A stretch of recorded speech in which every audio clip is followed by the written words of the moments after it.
नमस्कार, आप देख रहे हैं न्यूज वन इंडिया। मैं हूं आपके साथ कीर्ति बिंदल और बुलेटिन का आगाज बड़ी खबर के साथ करें मैनपुरी से। लोकसभा उपचुनाव के लिए कल नामांकन भरेंगी डिंपल यादव। दोपहर 1 से 2 बजे के बीच नामांकन करेंगी। सफाई में मुहूर्त निकलवाने के बाद तय की गई नामांकन की तिथि। नामांकन में अखिलेश यादव समेत तमाम दिग्गज शामिल होंगे।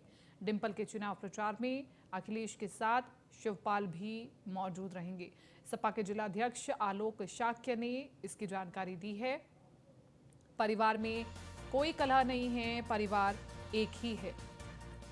तो बड़ी खबर आपको बता रहे हैं, डिंपल के चुनाव प्रचार में अखिलेश के साथ शिवपाल रहेंगे मौजूद। और इसी के साथ साथ सपा के जिलाध्यक्ष आलोक शाक्य ने इसकी जानकारी दी है।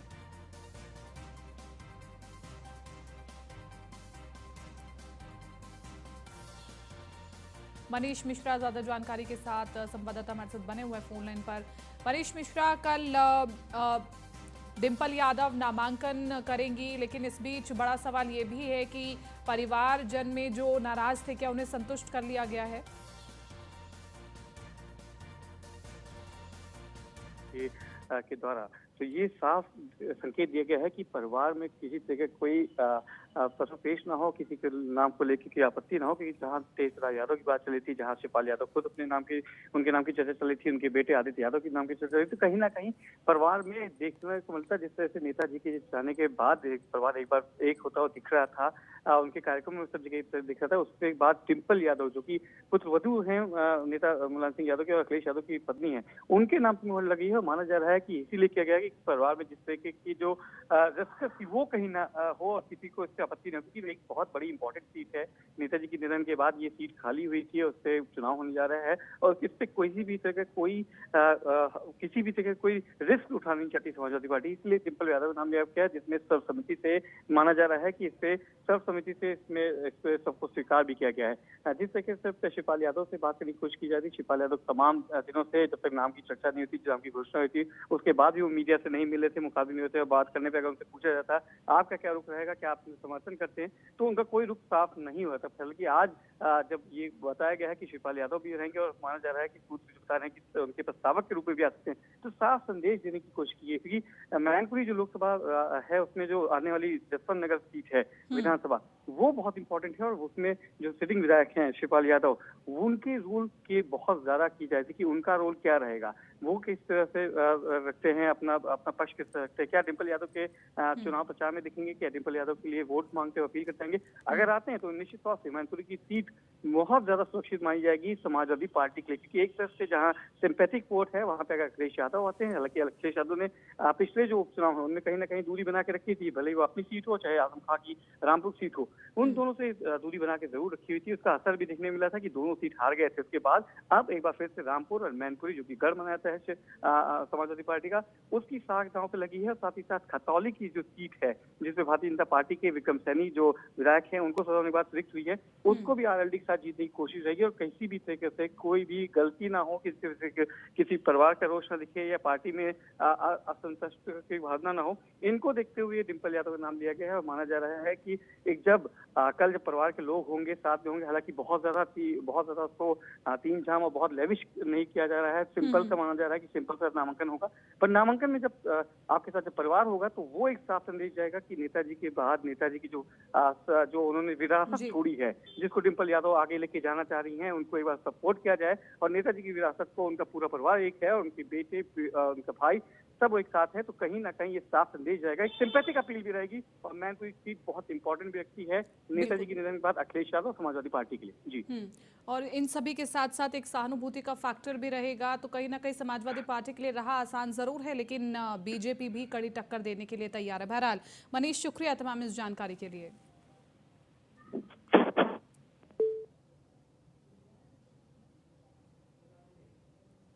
परिवार में कोई कलह नहीं है, परिवार एक है, ये आलोक शाक्य की ओर से कहा गया है। बड़ा आज का एक जो अहम बिंदु है नोट करने वाला वो ये भी कि शिवपाल यादव भी नामांकन में प्रचार के दौरान साथ में रहेंगे, जो कि नाराज चल रहे थे। अब किस प्रकार से उन्हें साथ लिया गया है, कैसे मनाया गया है, ये भी बड़ा सवाल। डिप्टी सीएम ब्रजेश पाठक उन्नाव जिले के सफीपुर विधानसभा के मियागंज में आयोजित विशाल 5 दिवसीय राजसीय यज्ञ में पहुंचे, जहां क्षेत्रीय विधायक बंबालाल दिवाकर ने प्रतीक चिन्ह भेंट देकर स्वागत किया। राजसीय यज्ञ में पहुंचे ब्रजेश पाठक ने गायत्री परिवार और जिलाध्यक्ष का आभार प्रकट किया। तो बड़ी खबर हम आपको बता रहे हैं, जहां पर ये बड़ी जानकारी निकल करके सामने आ रही है। पाठक ने गायत्री परिवार और जिलाध्यक्ष का आभार प्रकट किया है।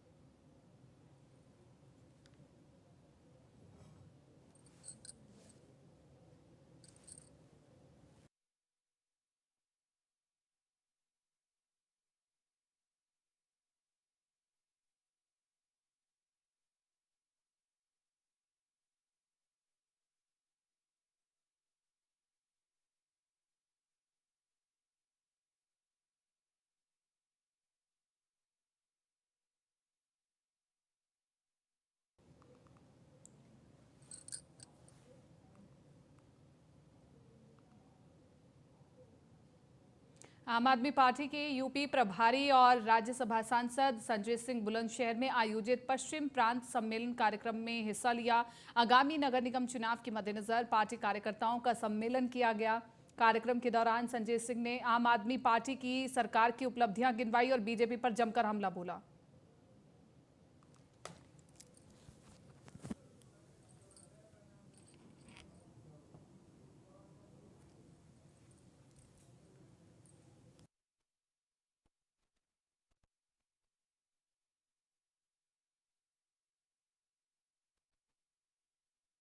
प्रमुख मुद्दा नगर निकाय में है भ्रष्टाचार का। आज उत्तर प्रदेश की नगर पालिकाएं भ्रष्टाचार का अड्डा बन गई हैं। सफाई कर्मचारियों के नाम पे भ्रष्टाचार, गंदगी साफ करने के नाम पे भ्रष्टाचार, बिल्डिंग के कंस्ट्रक्शन के नाम पे भ्रष्टाचार, सड़कें नालियां बनाने के नाम पे भ्रष्टाचार, यानी भ्रष्टाचार के जितने भी तरीके हो सकते हैं वो नगर पालिकाओं और नगर निगमों में पूरी तरीके से व्याप्त है। इसके खिलाफ लड़ाई हमारा प्रमुख मुद्दा होगा, सफाई हमारा प्रमुख मुद्दा होगा, और जब आपको सफाई चाहिए तो उसके लिए झाड़ू चाहिए। तो बीजेपी सरकार पर जमकर निशाना साधा गया आम आदमी पार्टी की ओर से, और आम आदमी पार्टी का पश्चिम प्रांत सम्मेलन जो चल रहा है उसमें काफी संख्या में लोग जुटे हैं। सांसद संजय सिंह ने सम्मेलन में हिस्सा भी लिया और हमने आपको सुनवाई कि कैसे उन्होंने इस सम्मेलन में शामिल होकर के निशाना साधा है बीजेपी पर। तो बीजेपी सरकार पर जमकर निशाना साधा, और इसी के साथ साथ आपका पश्चिम प्रांत का ये सम्मेलन चल रहा है। आम आदमी पार्टी अब चाह रही है कि उसका हर ओर प्रसार हो, और इसी के लिए पूरी तैयारी करती हुई वो नजर आ रही है। तो आप सरकार की उपलब्धियां गिनवाई गई।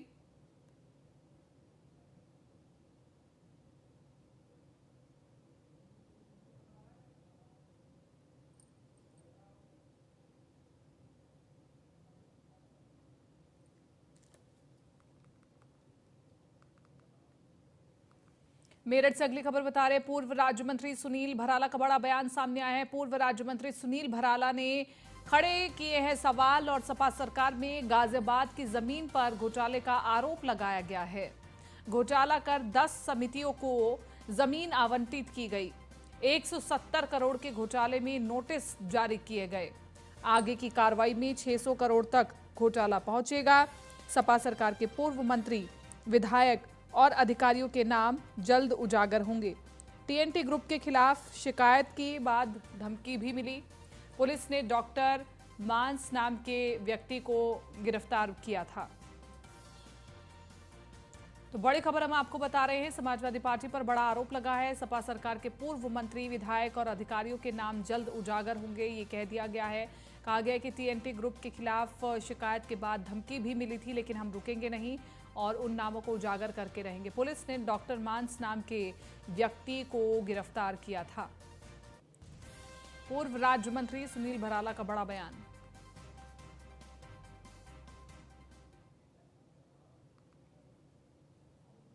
अब अगली खबर आपको बागपत से हम बता रहे हैं, जहां पुलिस का अमानवीय चेहरा सामने आया। दरअसल तेज रफ्तार पीआरवी ने दो बच्चों को टक्कर मार दी, जिससे बच्चे घायल हो गए। वही टक्कर मारने के बाद पुलिसकर्मी गाड़ी से नीचे नहीं उतरे और बच्चों का इलाज कराए बिना ही चले गए। उधर हादसे के बाद घटनास्थल पर भीड़ जमा हो गई और परिजनों ने दोनों बच्चों का इलाज कराया है। वहीं पुलिस का अमानवीय चेहरा सीसीटीवी कैमरे में कैद हो चुका है। तो बड़ी खबर हम आपको बता रहे हैं, बच्चों का बिना इलाज कराए पुलिसकर्मी चले गए। सीसीटीवी फुटेज भी वायरल हो रहा है। लोगों ने बच्चों को अस्पताल में भर्ती कराया। पीआरवी वैन से टक्कर की घटना सीसीटीवी में कैद हो गई है और ये तस्वीरें हम आपको दिखा रहे हैं। बागपत पुलिस का अमानवीय चेहरा सामने आया है। पीआरवी वैन ने दो बच्चों को टक्कर मारी है। पुलिसकर्मी गाड़ी से नीचे नहीं उतरे, ना ही उतर करके बच्चों को देखा गया कि वो ठीक है या नहीं है।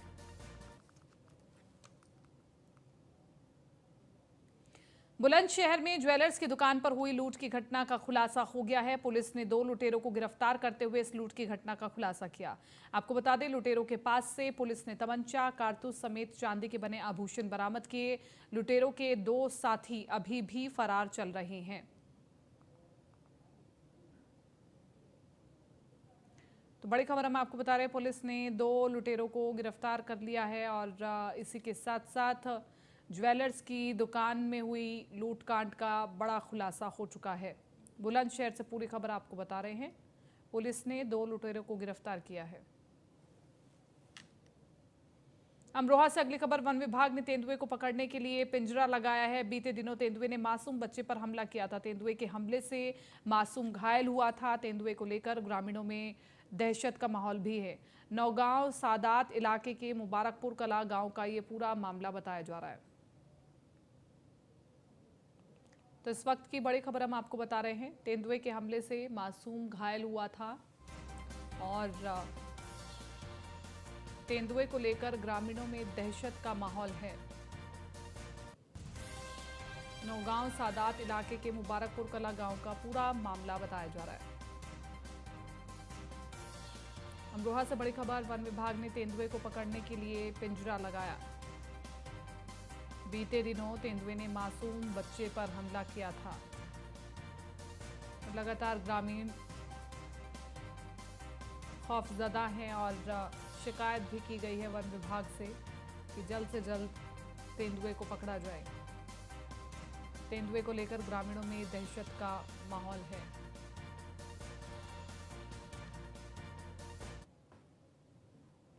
क्या सर, परसों एक बच्चे पे हमला कर दिया, उसका मांस वास उतार लिया। उसका बचाना बहुत कठिन बात हो गई। उसका बहुत सारा मांस पैर पर से उतार लिया, अस्पताल में भर्ती है वो। हमने साहब वन विभाग को फ़ोन करा और फ़ोन करने के बाद में साहब ये पिंजरा उंजरा मंगवा कर लगवाया है। मैं ग्राम पंचायत प्रधान का छोटा भाई बोल रहा हूँ और साहब ये हमने व्यवस्था कराई है। और बहुत ज़्यादा खतरा है साहब, यहाँ इतनी खतरा है कि अब लोगों को जंगल में जाने आने से बड़ी परेशानी, बड़ी दिक्कतें हो रही हैं। क्या सर, परसों एक बच्चे पे हमला कर दिया, उसका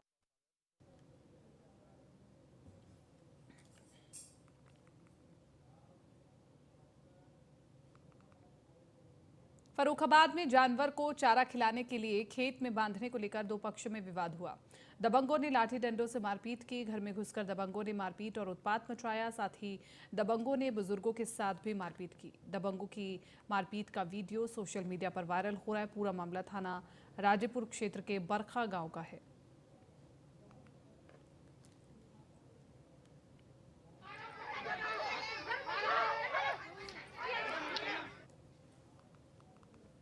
लखीमपुर खीरी से अगली खबर आपको बता रहे, पुलिस ने गैंगस्टर की 60 लाख की प्रॉपर्टी को कुर्क किया है। कोर्ट के आदेश पर गैंगस्टर की 60 लाख की प्रॉपर्टी को कुर्क किया गया।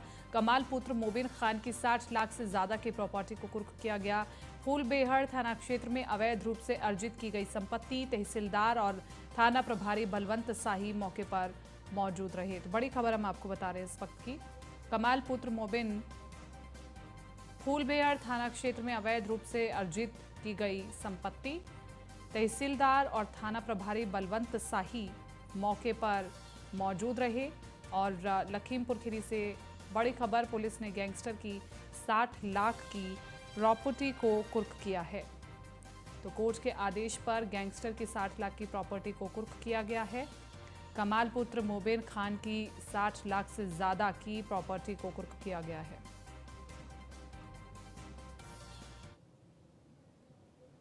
भारतीय किसान यूनियन के राष्ट्रीय अध्यक्ष राकेश टिकैत अयोध्या पहुंचे। गुलाबबाड़ी में आयोजित जनसभा को संबोधित करने से पहले उन्होंने हनुमान लला के दरबार में हाजिरी लगाई।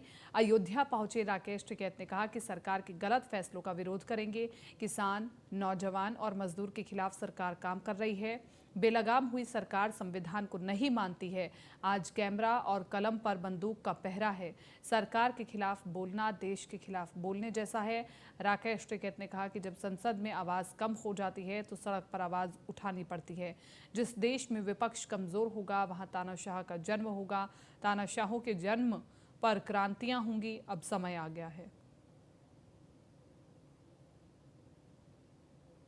चुनाव से हमारा क्या मतलब? हमारा मतलब है फसलों के दाम से। अभी आप देख रहे हो कि यहाँ से हजारों ट्रक आपके रास्ते से गुजर रहा है धान के भरे हुए, और जिस ट्रक में सफेद कट्टे, हरे कट्टे, व्यापारी भी बहुत उस्ताद हो गया।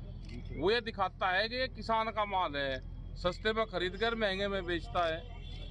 रामपुर में सबसे ज्यादा बिकता है, और जो सेलर है वाले हैं वे सस्ते में फसलों को खरीदते हैं, महंगे में बेच रहे हैं। एमएसपी गारंटी कानून अगर हो जाए देश में तो कोई भी व्यापारी एमएसपी से कम पे खरीद नहीं करेगा, उसका सीधा लाभ किसान को होगा। एक आध सीट से क्या इससे फर्क पड़ रहा है कि कौन जीत रहा है कौन हार रहा। अब देश की जनता को चुनाव में लगा रखेंगे, एक न एक का रिजाइन करवाओ जाएंगे और फिर उसका चुनाव करवा देंगे। देश की जनता एमएसपी ना मांग ले। बुलंदशहर से अगली खबर आपको बता रहे, प्रसव के दौरान एक और प्रसूता की मौत। हॉस्पिटल में ताला लगाकर फरार हुआ स्टाफ। डिलीवरी के दौरान डॉक्टरों की लापरवाही से प्रसूता की मौत हुई। प्रसूता की चौथे बच्चे की डिलीवरी थी। डॉक्टरों ने बड़ा ऑपरेशन कर दिया। कस्बा नरोरा में भागीरथी एनक्लेव में संचालित अलीगढ़ नर्सिंग होम का पूरा मामला बताया जा रहा है। स्वास्थ्य विभाग की देखरेख में फल फूल रहा है अवैध अस्पतालों का धंधा। प्रसूता की मौत होने के बाद डॉक्टर और हॉस्पिटल का स्टाफ मौके से फरार हो गया है। मृतका के परिजनों ने नगर के मुख्य मार्ग को जाम करने की कोशिश की।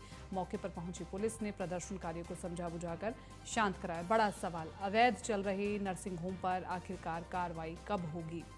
लेकिन इस सवाल का जवाब नहीं मिल रहा है। एक के बाद एक अवैध नर्सिंग होम खुल रही हैं जहां पर झोला छाप डॉक्टर बैठते हैं और वो ऐसे ही मरीजों की जिंदगी के साथ खिलवाड़ करते हैं।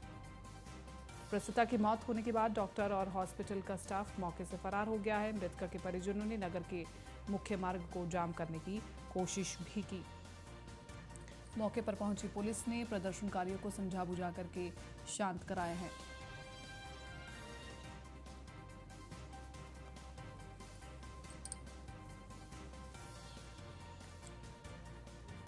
तो बड़ी खबर बुलंदशहर से आपको बता रहे हैं।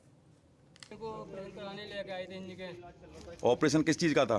लड़के को, बच्चे को। मतलब डिलीवरी होनी थी, बच्चा पैदा होना था? हाँ। अच्छा। तो डिलीवरी तो करवा दी, कर दी इनने। ऑपरेशन ने पता नहीं ऑपरेशन कैसे किया है। अच्छा। 3 बच्चे पहले हो गए। 3 बच्चे पहले हो गए, ये चौथा बच्चा था? तो अभी इन्होंने कहा था कि दौड़ा पड़ती है इसको। हाँ। चौक चक्कर है कि 7 दिन के बहाने लगाए।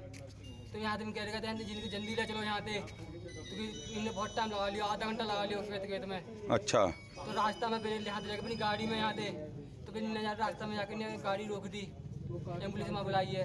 अच्छा। हाँ, तो हमने फिर अपने मामा जी बुलाए, अपने मैया ससुर, तो कोई तुरंत अपने इनको सुन के नहीं आ गए। इनके काम के आ रही हैं सब जने, तो सब जने भग गए वहाँ से। ये हॉस्पिटल वाले सब भग गए? हाँ, ताला लगा के? ये भी ताला लगा के भग गए, और वो भी सब भग गए, अपनी गाड़ी लेके नहीं है यहाँ से। इनको ऑपरेशन कराने लेके आए थे इनके।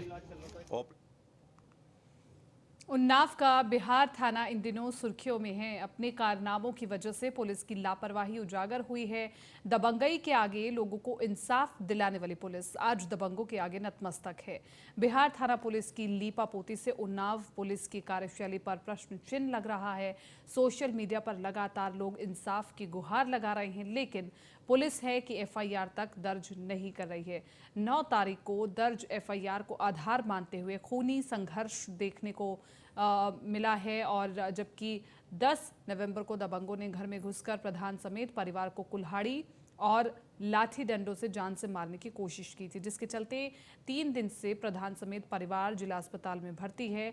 वहीं इधर दबंग गांव में खुलेआम घूम रहे हैं और एसएचओ साहेब थाने में बैठकर पीड़ित परिवार को ही ज्ञान देते हुए नजर आ रहे हैं। पीड़ित परिवार का कहना है कि अगर पुलिस मामले को गंभीरता से लेती है और 9 नवंबर को दबंगों पर कार्रवाई करती है तो निश्चित ये घटना नहीं होती। पुलिस की साफ लापरवाही उजागर हो रही है। अब देखना होगा नए एसपी सिद्धार्थ शंकर मीना लापरवाह पुलिसकर्मियों और दबंगों पर क्या एक्शन लेते हैं। बोल रहे हैं कि हमको पता तुम लोगों ने क्या किया, सब देख के आ रहे हैं कुछ सुन। और आइए से अगली खबर बता रहे हैं। बर्थडे पार्टी में हर्ष फायरिंग, गोली लगने से किशोर की हुई मौत। एसपी ने घटनास्थल का किया निरीक्षण। सदर कोतवाली क्षेत्र के वाल्मीकि कॉलोनी की घटना बताई जा रही है। तो बर्थडे पार्टी में हर्ष फायरिंग की वीडियो सामने आई है। गोली लगने से किशोर की मौत हो गई और बड़ी खबर हम आपको बता रहे हैं। एसपी ने घटनास्थल का निरीक्षण किया है और इसी के साथ साथ पूरे मामले में क्या कुछ अपडेट है ये हम जानने की कोशिश करेंगे।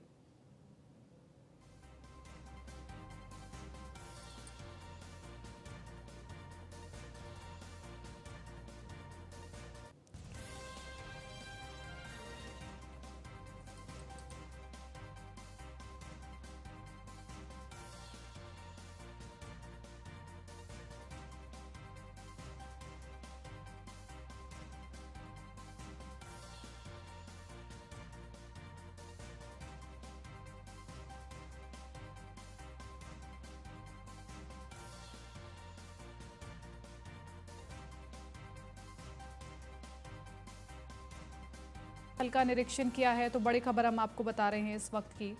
सदर कोतवाली क्षेत्र के वाल्मीकि कॉलोनी की घटना बताई जा रही है और इसी के साथ साथ आपको बताते चले बर्थडे पार्टी में हर्ष फायरिंग हुई, जहां पर इतने कानून इस हर्ष फायरिंग पर बने हुए हैं, बावजूद इसके युवा नहीं मानते हैं, हर्ष फायरिंग करते हैं और फिर गोली लगने से किशोर की मौत हो जाती है।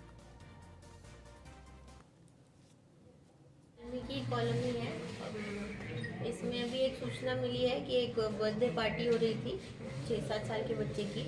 उसमें नीचे पार्टी हो रही थी एक भोले मंदिर के पास और ऊपर कुछ लड़के हम उम्र शराब पी रहे थे और उस दौरान एक लड़का है देव नाम का 18 साल का, जिसको गोली लग गई। ऑन द स्पॉट उसकी डेथ हो गई है। ये सब लोग आपस में परिचित थे, तो गोली लगने से जब डेथ हुई तो बच्चे को नीचे छोड़कर और बताकर आसपास वहाँ से फरार हो गए हैं। प्रथम दृष्टया ये केस ऑफ हर्ष फायरिंग ऐसा लग रहा है। अभी परिवार ने कोई शिकायत तहरीर नहीं दी है। परिवार अभी डेड बॉडी को कब्जे में लेकर पोस्टमार्टम। फिलहाल बुलेटिन में मेरे साथ इतना ही, लेकिन आप बने रहिए न्यूज़ 1 इंडिया के साथ।